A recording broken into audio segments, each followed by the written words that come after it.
Furmint is one of the oldest and most exciting grape variety in Hungary. It is the grape variety behind legends like the Tokaj Asszú and Tokaj Essencia, but it's so versatile that you can find exciting dry Furmint wines and also sparkling wines. Today we are off to Budapest to participate in the largest Furmint tasting of the year, the Furmint February Grand Tasting event. So we have a beautiful snowy afternoon. Let's go to Budapest. Furmint isn't just any grape. It's Hungary's flagship white variety, the backbone of Tokaj's legendary wines, and an incredibly versatile grape that is still evolving and finding its place on the world stage. But how did it become so important, and what makes it so unique? To answer these questions, let's take a journey through its history, explore the different styles of wines it can produce, and of course, taste some of the best examples at this incredible event in Budapest. Furmint's history in Hungary goes back to the 16th century. The first mention was actually in Tokaj at the Hétszőlő vineyard in 1571. This vineyard is one of the most famous vineyards in Tokaj, and it's actually the name giver of a winery today. And the meaning of the name is 7 vineyards, because the first owner of this land combined 7 different vineyards, and this plot called Hétszőlő is the united version of these 7 vineyards. But Furmint's story likely goes back even further. Some theories suggest that it arrived in Hungary centuries earlier. However, the genetic diversity found in Tokaj suggests that this grape has been here for a long time. Beyond its mysterious origins, Furmint thrived in the Austro-Hungarian Empire, where Tokaj wines became legendary. Monarchs, writers, and even the French court revered these wines. And that prestige wasn't without merit.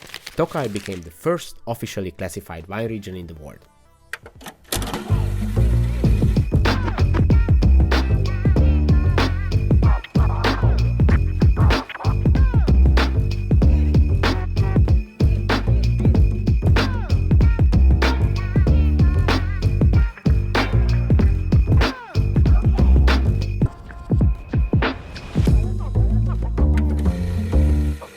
Actually, we are going to arrive to our hotel in 25 minutes, and we are going to get ready for the tasting event. The etymology of the name Furmint is actually quite mysterious, but some people say that it might come from the French word froment, meaning wheat.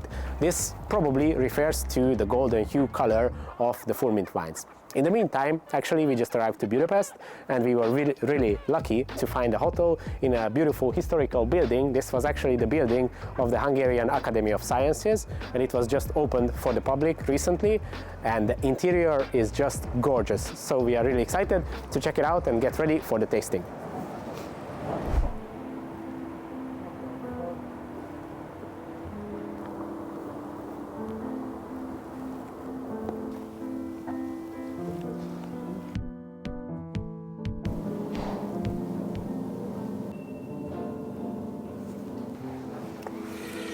DNA analysis indicates a parent-offspring relationship between Furmint and Gouais Blanc, which makes Furmint a half-sibling of grape varieties like Riesling, Chardonnay, and even Gamay.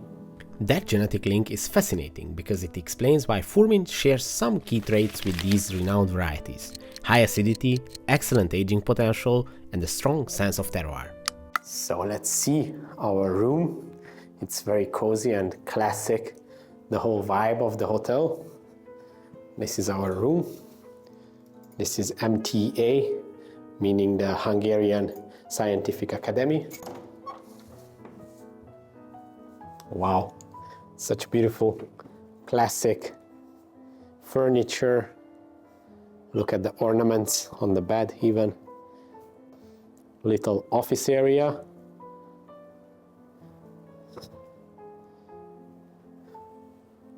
And we actually even have a Bible. Very beautiful.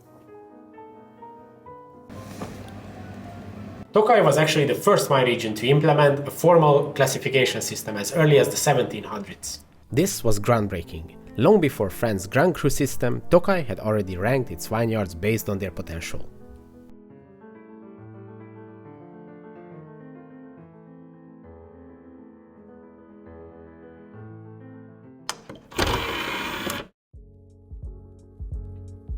So we have arrived to the Hungarian Heritage Center.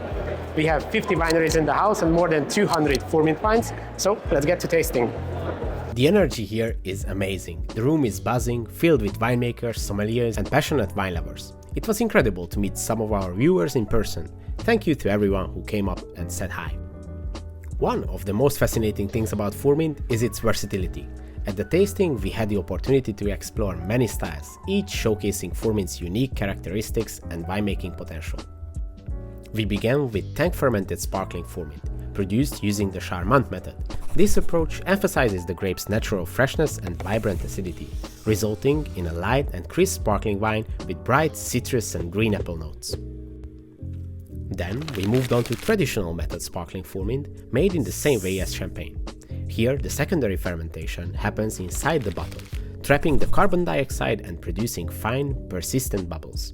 After fermentation, the wine is aged on its lees, which adds texture and complexity. The longer the aging, the more it develops notes of brioche, almonds, and toasted bread, balancing with Furmint's naturally high acidity and mineral structure. This style is more structured and refined, often comparable to quality sparkling wines from around the world. Next, we tasted what has become the modern flagship of Furmint, dry white wines. Historically, Furmint was used almost exclusively for sweet wines, but in the past 20-30 years, dry Furmints have gained huge popularity. These wines can be made in stainless steel for a pure mineral-driven expression or aged in oak barrels, which adds roundness, subtle vanilla, and spice notes. The key characteristic of dry Furmint are high acidity, crisp pear and green apple flavors, citrus zest, and a strong mineral backbone. Some of the best examples come from single vineyard sites, where volcanic soils contribute to the wine's flinty, smoky complexity. These wines also have remarkable aging potential, developing honeyed, nutty notes over time. Before we go into Botrytis land, we tried late harvest Furmints. This is a lighter, fresher take on sweet wine, made from grapes that are left on the vine longer than usual, allowing them to develop higher sugar content and richer flavors. However, unlike Asu, not all grapes in late harvest wines are affected by Botrytis. These wines are typically fermented in stainless steel or neutral oak, preserving their fruitiness and floral notes. They tend to be easier drinking and more approachable, with flavors of honey, apricot, white flowers, and candied citrus, making them a great entry point into Tokai's sweet wine tradition. Next, we explore Samorodni, which is a unique category in Tokai.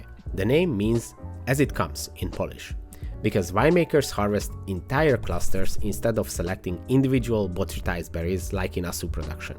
This means the wine can contain a mix of healthy and botrytized grapes, leading to two distinct styles: dry Samorodni or Száraz Samorodni. This style often undergoes oxidative aging, leading to a complex, nutty flavors reminiscent of walnuts and dried fruits.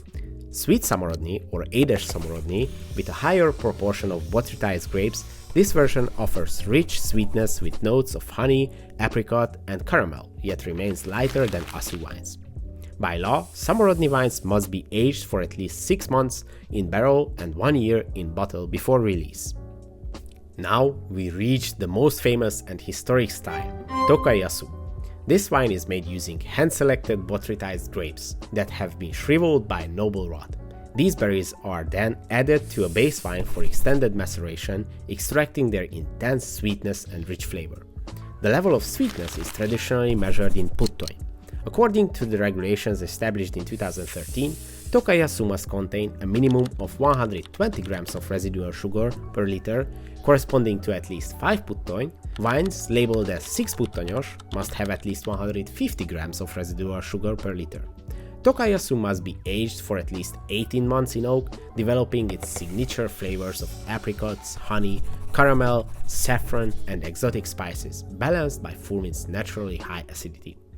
These wines are some of the longest living in the world, with top vintages aging for decades or even centuries. Then we had a once-in-a-lifetime tasting, a Tokai Essencia, aged for 10 years in amphora instead of oak. Essencia is the rarest and most concentrated Tokai wine, made purely from the free-run juice of botrytized grapes, the nectar that drips out naturally without pressing. It is so thick and viscous that it ferments extremely slowly, sometimes taking years to reach just a few percent alcohol. This particular Essentia was even more unique because instead of oak, it was aged in amphora, preserving more of its pure fruity character and intense acidity. Despite its astronomical 550 grams of sugar per liter, the acidity kept it incredibly balanced and fresh. It was a mind-blowing experience, one of the richest and most complex wines we ever tasted. This tasting was a perfect snapshot of Furmint's incredible diversity, from crisp, sparkling wines to legendary sweet Assus and beyond. The event showed that Furmint is evolving at a rapid pace and its full potential is still ahead. This was our first time at the Furmint February Grand Tasting, but definitely not our last. And if you are not in Hungary, don't worry, Furmint February events take place around the world, so keep an eye out for one near you. See you in the next one.